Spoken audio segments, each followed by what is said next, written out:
Yo, what's going on, Kicks Army? I got a comment from Bobasaur the First saying that I should do a 4, any 4 that I like. So I was looking through Google, kind of doing some research, and I saw this amazing custom done by Dank Customs. I'll put a link to his Instagram in the bio. I love the colors on these Louis Vuitton 4s, so that's why I decided to go with it. The only thing though is you're gonna see towards the end, because I was recording this last night and it was getting really late, and then we had to go to church really early in the morning. I didn't have enough time to really go through the mesh like I wanted to. So you're gonna see towards the end on the side panel and on the front, I just kind of go ahead and I put some basic coloring down. If I wanted to, I could have spent like an extra half an hour to get that mesh looking right, but I was really tired, so I'm like, you know what, forget it, everything else looks good, this will work. And if you guys saw yesterday's video where I was talking about the difference between vectors and raster image, like this is a perfect example. You see every time I zoom in how the image gets worse and worse in terms of the quality, and even when I zoom all the way out, it's not the clearest photo. Like I said, with raster images, which is basically any image that you're gonna see, the more you zoom in, the worse the quality is gonna get. So in this particular instance, the original photo that I have wasn't the best of quality, but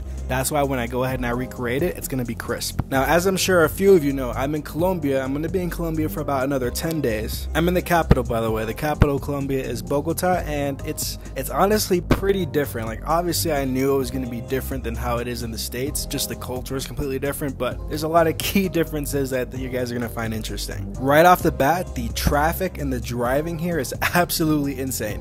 As you guys probably know, in America, driving's pretty straightforward. You have your lanes and you kind of stay in your lane. If you need to go to a different lane, then you use your turn signal, you go to the other lane. It's pretty straightforward. When you go into a bigger city, obviously the traffic is heavier, but all in all, the traffic and the driving in America is pretty straightforward. Now in Colombia, man, I don't even know. In Bogota, there's hardly ever any lane lines. So even though that visually there might be space for 3 cars, because there's no lane lines, there's not like a specific section that a car should be driving in. So if a car wants to merge over to another area, it can. And with a lot of these drivers, man, they're aggressive. They go ahead and they cut you off. They merge when they're not supposed to. And to be fair, there's a lot of weird things with this country too, because like, I don't know why the government, for some reason, and I'm not really too familiar with the whole politics of it, but in a lot of these streets, there's potholes, there's cracks, there's stuff that you just have to avoid if you're driving, otherwise you're gonna mess up your car, which you don't want to do. So there's a lot of instances where you have to avoid these potholes or these things in the road, so that way you don't mess up your car, and that will cause you to go ahead and merge into somebody else's lane, quote unquote lane. And that in itself isn't so bad, but when you mix in the fact that people are merging whenever they want, people are cutting each other off whenever they want, and on top of that there's obstacles that you have to avoid, that alone is pretty chaotic. What makes it more crazy is that in Colombia there's a lot of people who use bikes, like, you know, motorcycles, but for the most part people use like moped kind of bikes. And let's say there's supposedly 3 lanes, right? So you'll have your 3 cars, and then in between each car there's going to be a bunch of motorcycles and bikes and stuff. And the people on bikes drive way crazier than people in cars do. So overall the traffic here is just nuts, because you have bikes going all over the road, you have vehicles everywhere, you have situations where you could have 4 lanes, quote unquote lanes, and then one of the lanes could merge, and it doesn't tell you that it has to merge. So the road that you're on just gets thinner and thinner. You mix that in with the fact that there could be potholes and stuff, because when I tell you like most of these streets have cracks and stuff on the street that you have to avoid, like legit most of these streets you have to watch where you're driving, because if you just keep on driving straight on your path, you're gonna bump into something, like you're bound to do that. Now, because the traffic and the driving here is so crazy, if there's ever an incident where, I don't know, let's say there's an accident, oh my god, it clogs everything up. And you know how in America, if there's an accident, whatever, and if there's an ambulance or a police car or something, the cars are supposed to veer off to the side so that way the police cars or the ambulances can go through. Well, in Colombia, let alone that there's no room for that. If there's an accident, like, it's gonna take the policemen, the ambulances, a long time to get there just because of how thick the traffic is. Whereas in America, where for the most part, if an ambulance needs to get somewhere, it can get there relatively quick. In Colombia, nah, it's gonna take forever. And there's a few methods of transportation. There's the regular cars that you could take. Not a lot of people have cars because cars are kind of like a luxury thing. If you have a car, great. If you don't, well, that's too bad.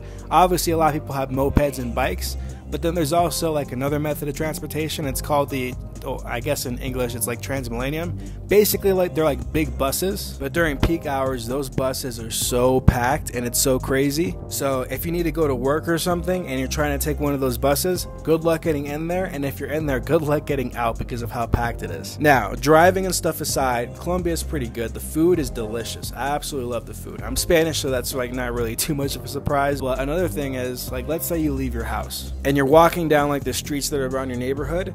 A lot of the times is they'll have like the bodegas, I guess you would call it, little shops and stuff that are going to be on the bottom floor, and then the top floors are like apartments and stuff. Within a good 5 minutes of walking distance, I can pass at least 10 different little bodegas that sell food, and it's always smelling good. And because the World Cup is going on right now, it's really cool because in a lot of these little bodegas and shops, even if it's not food related, they obviously have TVs, and wherever you go there's TVs playing whatever game is on right now, especially when the Colombian team is playing. Oh my god, it's crazy. Everybody's got their eyes glued to the TVs. It's awesome. You can like feel the energy in the air when Colombia is playing. Like the whole country just gathers together and is watching. Now unfortunately we lost the first game. We play again today and hopefully we win, otherwise the whole country is going to be sad. But because soccer is the biggest sport in the world, especially in South America, whenever there's a soccer game going, especially when it's the World Cup time, everybody's got their eyes glued and it's awesome. The only thing that I really don't like about Colombia, and it's not even, it doesn't have anything to do with Colombia, it's whenever I leave the house, I do not have access to any internet whatsoever because of the way, I don't know, T-Mobile works or whatever.